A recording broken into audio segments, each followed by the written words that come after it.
Hey guys, welcome back to Medical Coding with Blue. Today's episode is all about medical coding students and job seekers. A dose of encouragement and some more study tips. If you are brand new to my channel, welcome. I am Blue. I'm a medical coder. Okay guys, so yesterday I posted a video about, is it too late to get into medical billing and coding? Is it too late for a career in medical billing and coding? And I was very surprised, very pleasantly surprised at all of the comments that I got. And so I wanted to do a video today because I want to talk about that in the way of encouragement, because sometimes I think that when people are in this journey and they're going along, they're the only ones that are there usually that are going through this by themselves, right? They just have the other people at the school, but if they're learning online, they're really at the mercy of these terrible Facebook medical coding groups. And, you know, I always say they're terrible because a lot of them discourage people and a lot of them give out false promises and all that kind of stuff. So sometimes, you know, people, you know, take to YouTube and find a creator like me. And so it helps.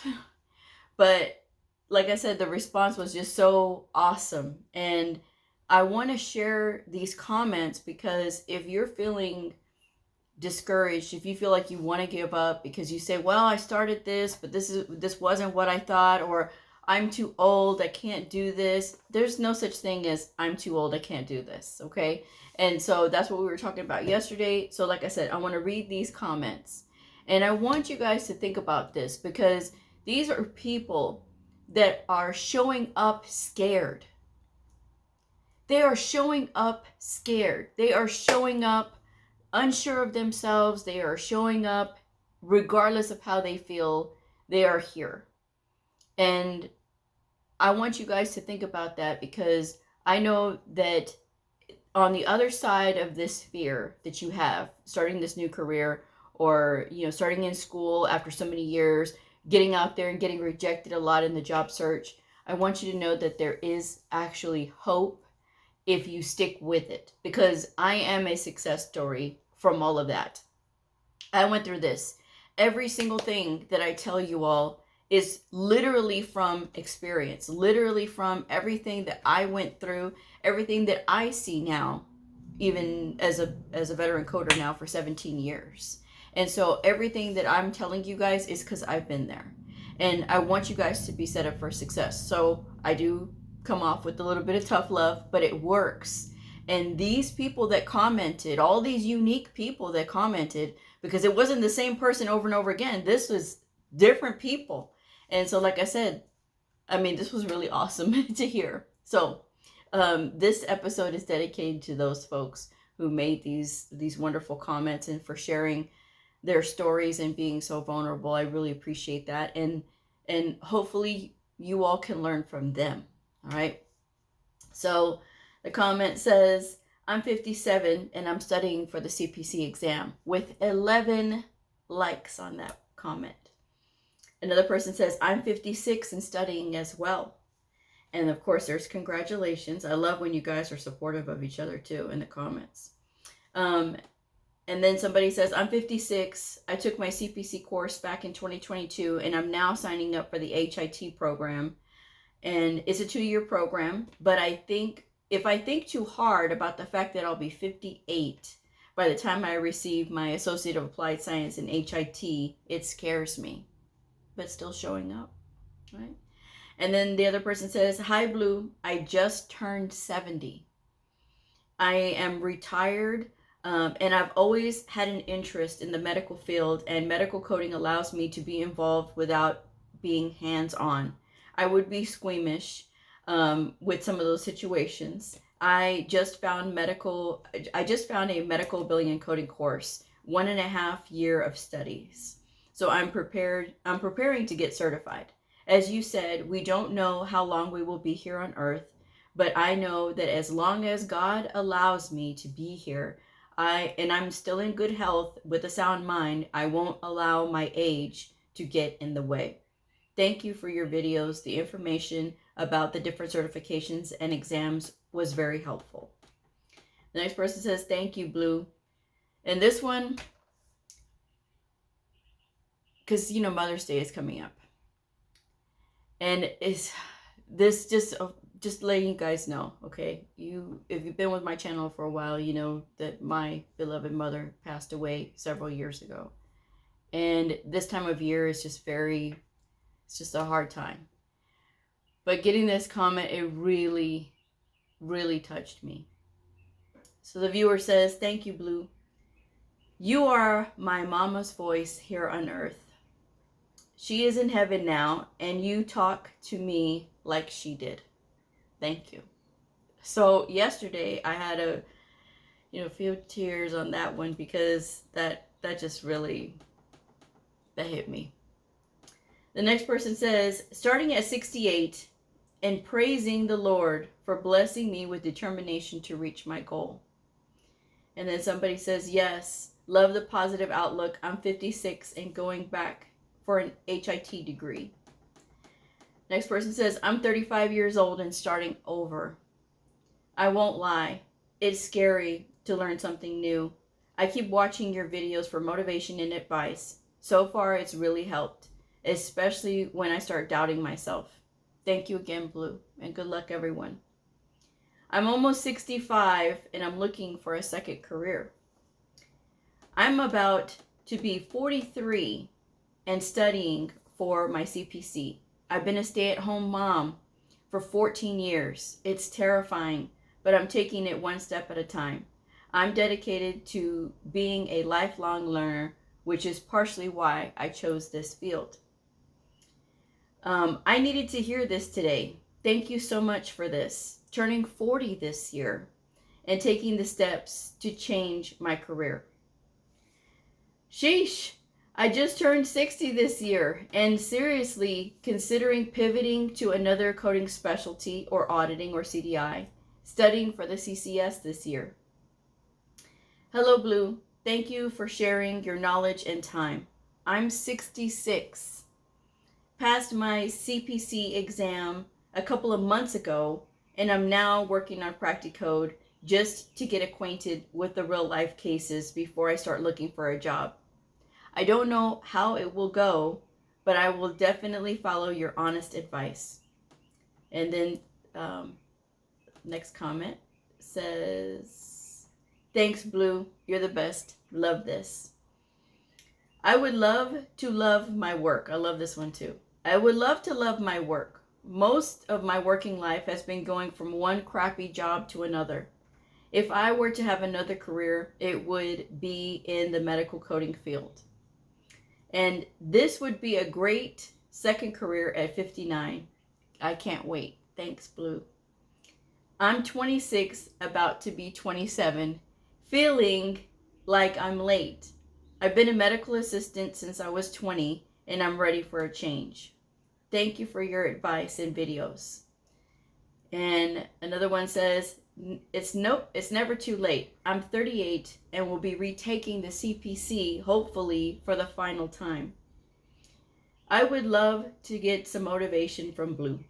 Thank you for this encouragement. And somebody was laughing because I was talking about the creeper instructor guy.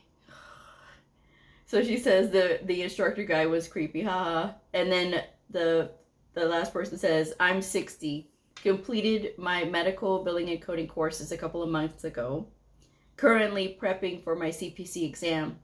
I loved my first career as a cosmetologist for many years. Loved my second career, which is raising my family. I love how she says that. And you are helping me to continue to be excited about this next career journey that I am beginning. So listen to all of that, right? These are people that are in their 50s, they're in their 60s, they're in their late 20s, early 20s, you know, and so they're out there and they're doing this. They're showing up afraid. And that's the thing. If you think too much or too long, things will start to you start to have all kinds of thoughts running through your head. But here's the good news. We don't have to believe every single thought that we have. Good, bad, or indifferent, we do not have to believe, especially the bad thoughts, especially the unfounded thoughts, especially the thoughts that are the result of somebody else's perceptions and somebody else's discouragement and somebody else's, oh well, it's not gonna work, and you're not smart enough, or you were a stay-at-home mom, and you spent too many years at home. You think you can't get a job? You think you can't learn? You can learn. You can. And every single one of these people I know can learn, because it's just a desire to just show up and say, okay, and be receptive, because sometimes people are not receptive to learning, and that can mess you up too, right? If you are not receptive to learning, you will miss out. Okay, I've mentioned this before, that I love to teach. That's one of the things that I enjoy doing. Education is the best thing to me. It is the best thing because of the simple fact that when you are able to teach somebody and they have that aha moment, they get it, right? And they're able to move on from there, and then their knowledge starts to build. You were a part of that. And so that's what I love. And so getting the opportunity to be able to do that, any chance I get, I am all for it. But there are some people that won't listen to my education because it's just coming from me. They won't listen because it's me. And so that's unfortunate.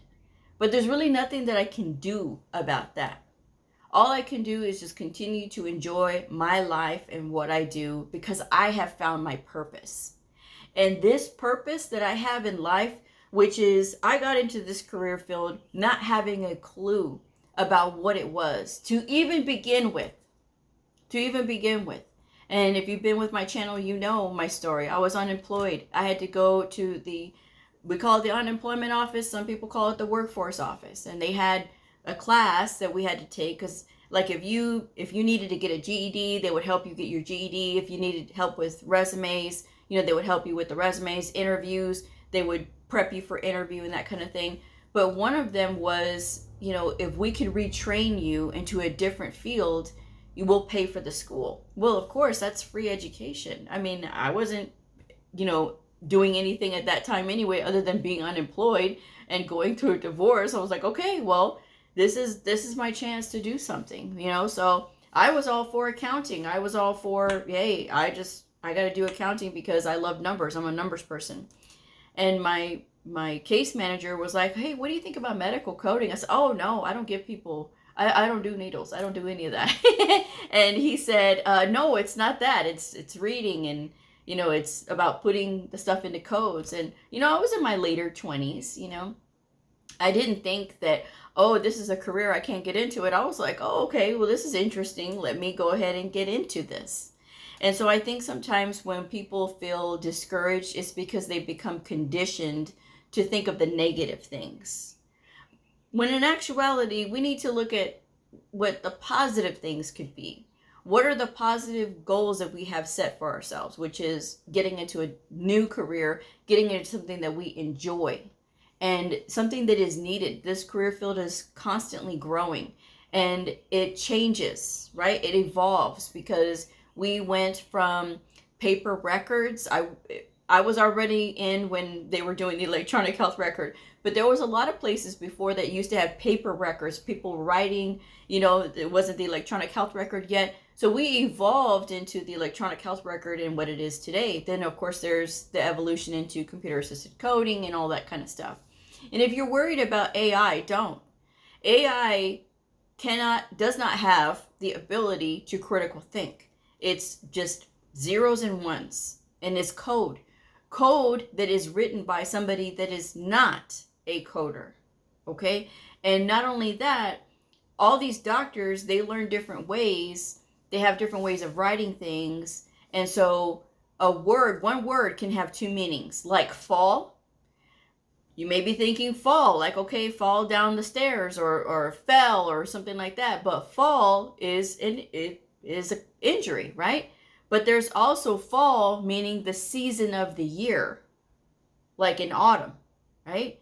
And so that's where the confusion comes in, because again, there's these double words that the electronic health record doesn't understand. It's just going to look for things like it's programmed to do. So if you're worried about, oh, AI, no, you don't have to worry about that. I'm somebody that's in the industry. Okay, so if you're hearing it from somebody else, are they in the industry? Are they certified as a medical coder or health information professional? No? Okay, well then, yeah. So, but that's just what I'm saying there. Part of the battle is showing up. Anything that you want to do, part of the battle is showing up. It's having the discipline to say, this is what I want to do. I'm going to carve out this time to work on this. The great thing about learning this field is that it is self-taught. Majority of it is going to be self-taught. And it's going to require you to get with workbooks like these workbooks that I have here and your coding manuals and actually sit down and work with them and look at them.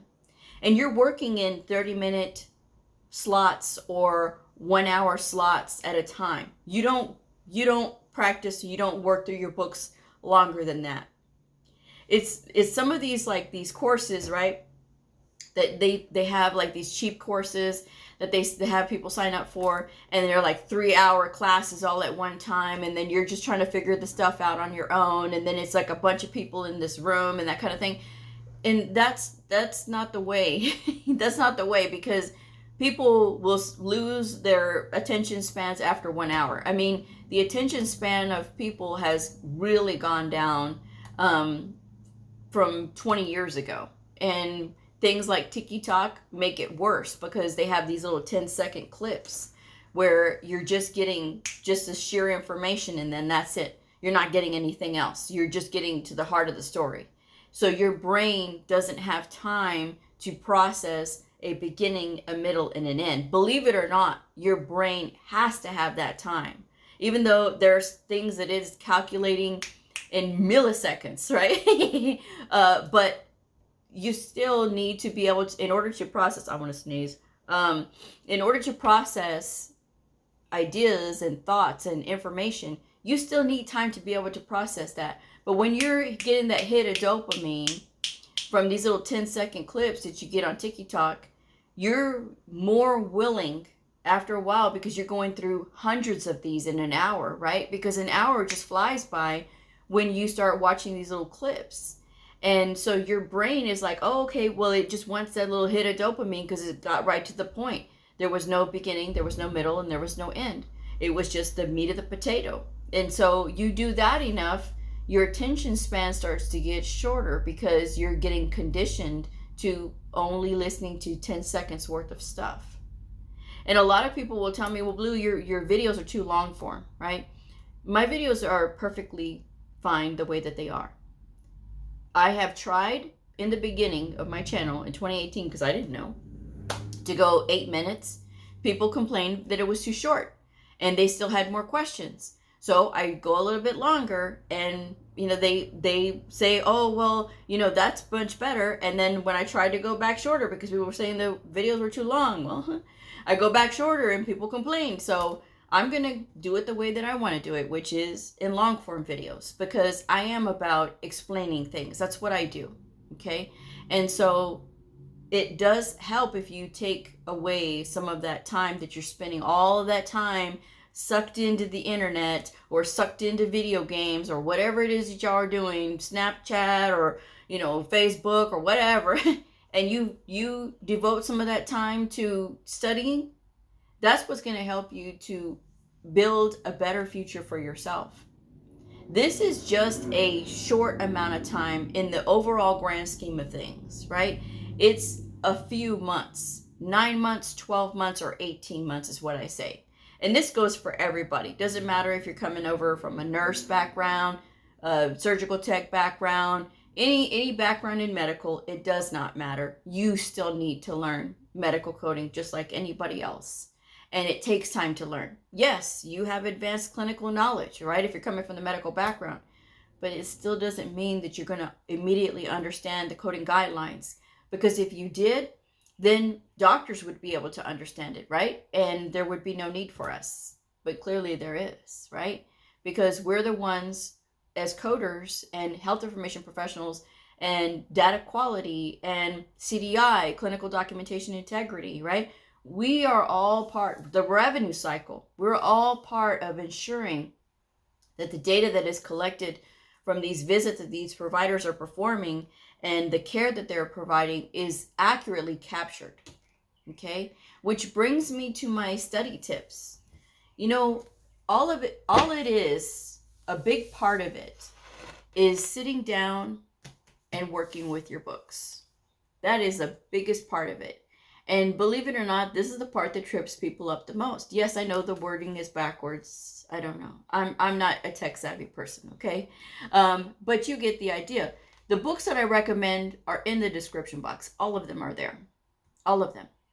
And the thing about if you are a medical coding student or if you are a job seeker, your best bet is to get the workbooks, which ICD-10-CM and ICD-10-PCS, Coding Handbook with the Answers by Nellie Leon Chizen. This is the number one book that you need in order to learn either the diagnosis coding or the inpatient procedure coding and the diagnosis coding. If your test does not cover ICD-10-PCS, that's okay, right? The CPC and the CCSP do not cover ICD-10-PCS. So you can skip those questions and only go with the ICD-10-CM questions. And there are plenty throughout this book. So all you have to do is open up to the first chapter and you start working. You start looking up those diagnosis codes. You start looking up the inpatient procedure codes if that's what you're studying on. And you take the time to look them up. One of the number one things that I hear people complaining about is, Blue, I want to do like big scenarios. I want the scenarios for like the surgeries, and I want to know how to look up the surgeries, like where do I got to start first when I'm looking at the surgeries. The problem with this is, if you don't know how to look up simple codes, like one-liner codes, like if it's telling you to look up COPD, if in these exercises it's giving you like, COPD, hyperlipidemia, and you're not looking those up, you're running right to like the scenarios and all the big words and things like that, like the big documents. If you're running into that and you're trying to like figure out what you got to code and stuff, and you think you know, and you haven't been looking up those single diagnosis codes, and then you get lost and confused in the big notes. If you can't do that, if you can't do the simple act of looking up those codes first and learning how to develop that way and looking up COPD, how do you find it? People have told me, Blue, I can't find COPD. Chronic obstructive pulmonary disease. I always tell my students, and I say my students because my Patreons, the people who I tutor, right? I always tell my students to, when you have a diagnosis that is multiple words, you're going to look for the action word. What is the action word in chronic obstructive pulmonary disease? Chronic is just telling us that it's ongoing, that this is ongoing. This is not acute, it is chronic. So they have it every single day. This is ongoing. Obstructive is telling us the quality. This is an obstructive disorder, right? And pulmonary is giving us the location. Well, you wouldn't look pulmonary up in your ICD-10-CM book because pulmonary is not a diagnosis. It's an anatomical location, right? So in your lungs, right, which is referred to as your pulmonary, this is not what we're going to be looking up. You don't look up the pulmonary, you don't look up the chronic. So what about disease? Now, disease is our action word, right? Because disease indicates that there's something going on. So that's where we start when we look up chronic obstructive pulmonary disease. We look up the disease and it'll tell us where to go from there. And so that's how you start to practice looking up codes.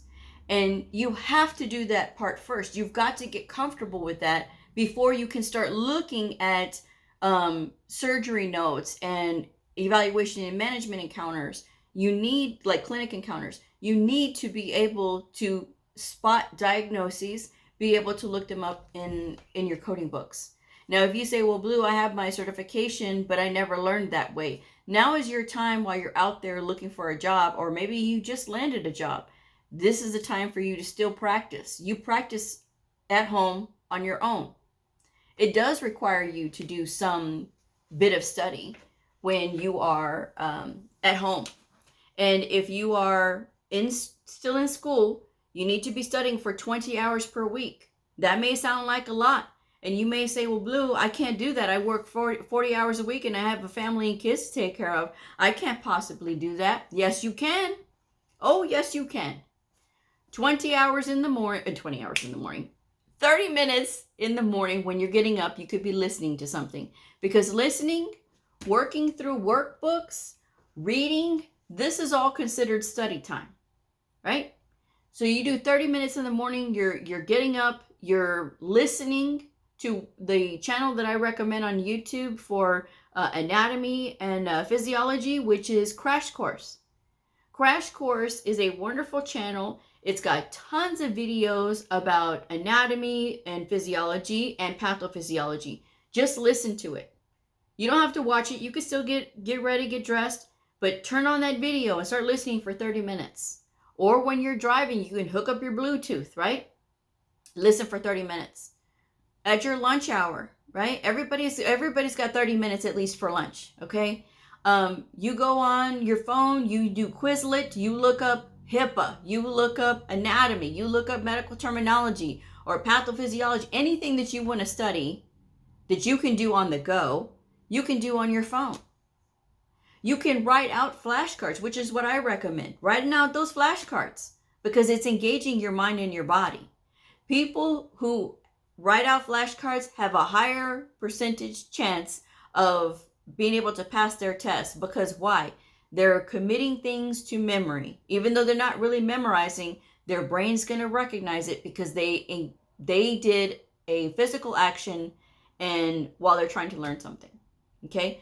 But you do a deck of 25, you learn those 25, you do another deck of 25. You don't have to write out hundreds of flashcards all in one sitting. You write out the flashcards that you know that you need to work on, whatever it is, medical terminology, anatomy, whatever, right? But you work through 25 at a time until you get good at those. And then you work through the next 25.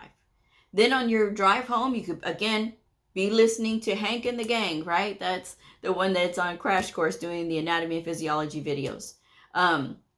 But you listen to those videos and just listen to them. So that way it can start to become familiar.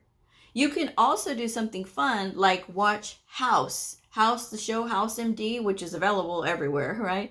But if you watch House, those episodes, right? Because House is a doctor. He's this brilliant doctor in this series. If you don't know what the series is, it's about a brilliant doctor who's just hooked on a medication, right? And so, but he's very good at what he does. He looks at the facts. All the cases that they talk about on the show, these are actual real life cases. And these were things that they did. And so they, I guess, put it on the show because that's like, you know, a really good way to like make the series more authentic. So every single one of those cases was a real life case. So when they're pronouncing words like sarcoidosis and all these other things, you can learn things just by listening and watching the show, right? Because it's not, yes, there's some drama, but it's not drama like Grey's Anatomy type drama. This is more in line with the medical side, okay? And there's other shows, but that's the one that I like, okay? If you find another show you like, by all means, you go right ahead. But House is the one that I love. And then when you get home, right? And you've already studied an hour and a half. You've already studied an hour and a half. Listening to something, doing flashcards, that's already studied. Then you have 1 hour and 1 hour. And here's where you go through your workbooks, you go through your coding manuals, and you notice how my coding manual is not tabbed up. It's not written in, nothing. I had somebody on, because Medical Coding with Blue has a Facebook page, only because y'all wanted it. I didn't want it, but nobody talks on there. But somebody did post, oh, does anybody know what notes that they write on the anatomy side? I said, you don't write on your books. She said, oh, well, I do. Does anybody else have any suggestions? Okay, no, ma'am. Thank you. Next. So she's not on the on the page anymore. But here's the thing, you don't need to write in your books. If you're a student and you say, well, this no Blue, this is how I learn. I'm a professional in an industry that you want to get in. Do I know that everybody learns differently? Absolutely. But one thing I do know is these books. That's the one thing that I do know. Forward and backward, better than probably anybody else that you know. But not definitely not as good as the authors of this book.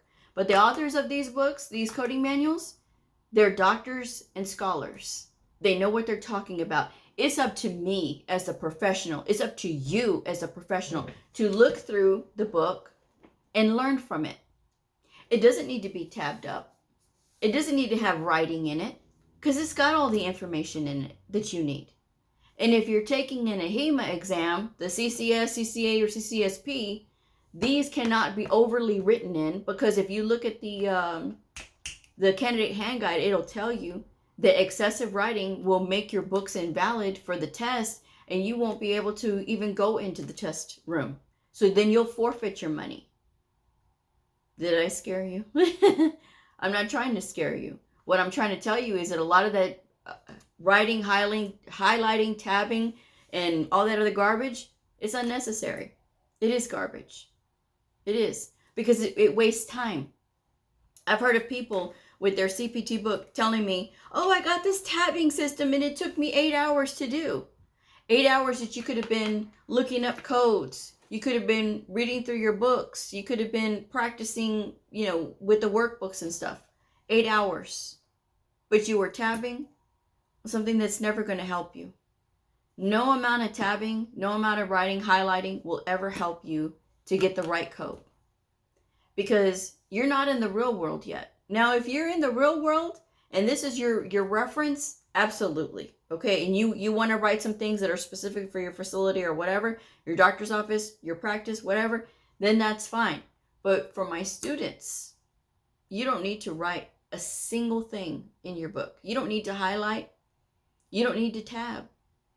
All of my books have always stayed clean, even from back when I was in school. Because back then, AHEMA was very serious about people writing in their books, and you could not. You could not back in the day. So I didn't even take the chance, But your coding manual, your ICD-10-CM manual, yes, backwards, I know. But it has the coding guidelines in them. So you're not required to memorize the guidelines.